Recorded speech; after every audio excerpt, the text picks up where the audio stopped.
네, 맞습니다. 지금 문재인 대통령하고 우리 이제 과거 한미 정상회담을 보면 네. 한미 정상회담이 잘 된 적도 있고 또 잘 안 된 적도 있고 그래요. 네. 근데 정상회담의 주 특성을 보면요. 우리가 가서 약간 이렇게 굽히고 들어가는 듯한 모습 보여줘요.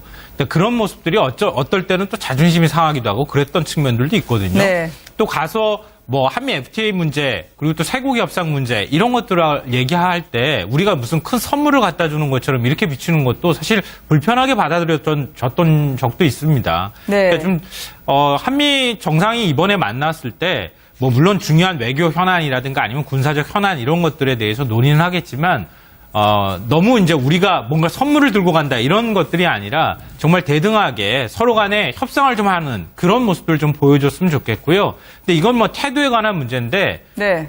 실질적인 협상 내용으로 들어가면 사드 문제나 이런 것들은 굉장히 좀 서로 간의 이해관계가 첨예하게 부딪힐 수 있기 때문에 문재인 대통령이 좀 융통성 있게 네. 좀 받아들여 주는 것도 하면서 또 미국의 입장을 또 충분히 고려하면서도 우리의 국익을 또 관철하는 그런 방식들을 좀 잘 강구를 해줬으면 좋겠습니다. 그러니까 대북이나 사드 문제가 가서 해결될 가능성은 거의 없지 않습니까? 그건 난제니까 대통령이 갔어서는 우선 트럼프하고 개인적인 유대감을 좀 맺고 그다음에 한미 동맹에 대한 확신, 신뢰를 주는 것이 중요한 걸로 보입니다. 우리 대통령 특히 그 장점이 뭡니까? 솔직함 아닙니까? 인간적인 솔직함. 그런 걸로 해서 양쪽의 신뢰를 쌓으면은 앞으로 난제를 해결해 나가는데 가장 그 기초가 될 수 있을 걸로 보입니다. 근데 명칭에서 이미 네. 승부는 정해진 것 같아요. 스트롱맨과 네고시에이트 협상가 아닙니까? 네. 결국은 협상가가 더 유리하게 잘할 거라 봅니다. 우리가 아무리 작은 국가라 하더라도 네. 당당함을 가지고 가서 하면은 좋은 성과를 거둘 아니, 것이라 또 봅니다. 필요한 거 있어요. 악력 키우는 걸 좀 하고 가야 될 것 같아요.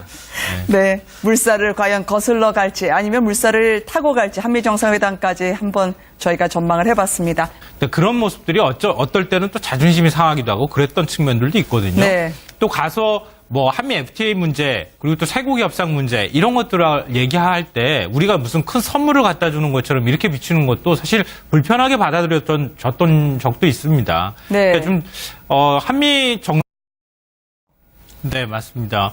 지금 문재인 대통령하고 우리 이제 과거 한미 정상회담을 보면 네. 한미 정상회담이 잘 된 적도 있고 또 잘 안 된 적도 있고 그래요. 네. 근데 정상회담의 주 특성을 보면요. 우리가 가서 약간 이렇게 굽히고 들어가는 듯한 모습 보여줘요. 그걸 좀 잘 강구를 해줬으면 좋겠습니다. 그러니까 대북이나 사드 문제가 가서 해결될 가능성은 거의 없지 않습니까? 그건 난제니까 대통령이 갔어서는 우선 트럼프하고 개인적인 유대감을 좀 맺고 그다음에 한미 동맹에 대한 확신, 신뢰를 주는 것이 중요한 걸로 보입니다. 우리 대통령 특히 그 장점이 뭡니까? 솔직함 아닙니까? 상이 이번에 만났을 때 뭐 물론 중요한 외교 현안이라든가 아니면 군사적 현안 이런 것들에 대해서 논의는 하겠지만 너무 이제 우리가 뭔가 선물을 들고 간다 이런 것들이 아니라 정말 대등하게 서로 간에 협상을 좀 하는 그런 모습들 좀 보여줬으면 좋겠고요.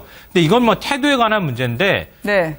실질적인 협상 내용으로 들어가면 사드 문제나 이런 것들은 굉장히 좀 서로 간의 이해관계가 첨예하게 부딪힐 수 있기 때문에 문재인 대통령이 좀 융통성 있게 네. 좀 받아들여 주는 것도 하면서 또 미국의 입장을 또 충분히 고려하면서도 우리의 국익을 또 관철하는 그런 방식